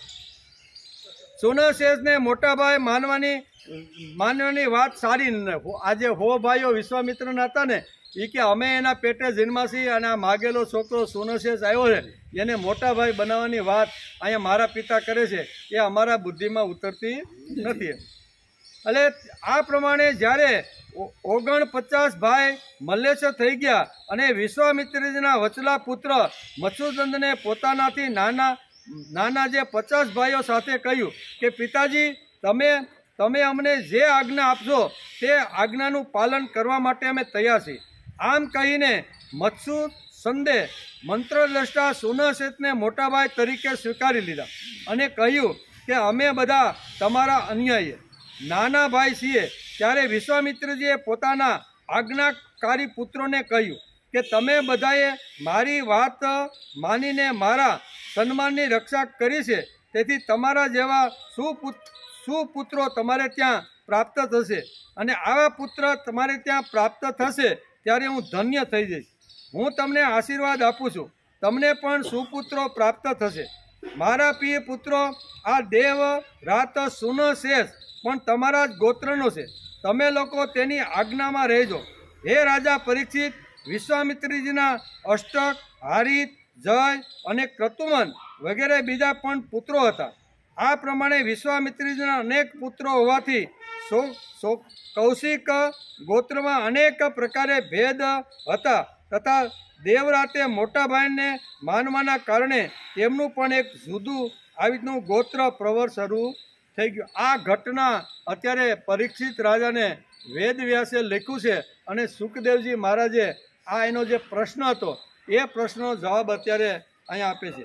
ઇતિ શ્રીમદ ભાગવતે મહાપુરાણે પારમહંસ્યા સંહિતાયા નવમક સ્કંદે 16 અધ્યાય સમાપ્ત. 9મા સ્કંદ અંતર્ગત 16મા અધ્યાય સમાપ્ત થયો. આ 15 અને 16મા અધ્યાયની અંદર આ વાતો આપણે 2 અધ્યાયની અંદર આજે આપણે આ વાતો જોઈ અને આવા જે પરીક્ષિતના જે કાંઈ પ્રશ્નો હતા એ પ્રશ્ન અહીંયા સુખદેવજી મહારાજે બહુ સરસ રીતે સમજાવવાનો પ્રયત્ન કર્યો છે. ટાઈમ પણ થઈ ગયો બરાબર. આવતીકાલે શુક્રવાર 17મો અધ્યાય, એમાં ક્ષત્ર, વૃદ્ધ, રજી વગેરે રાજાઓના વંશનું વર્ણન એ અધ્યાયનું આજે આવતીકાલે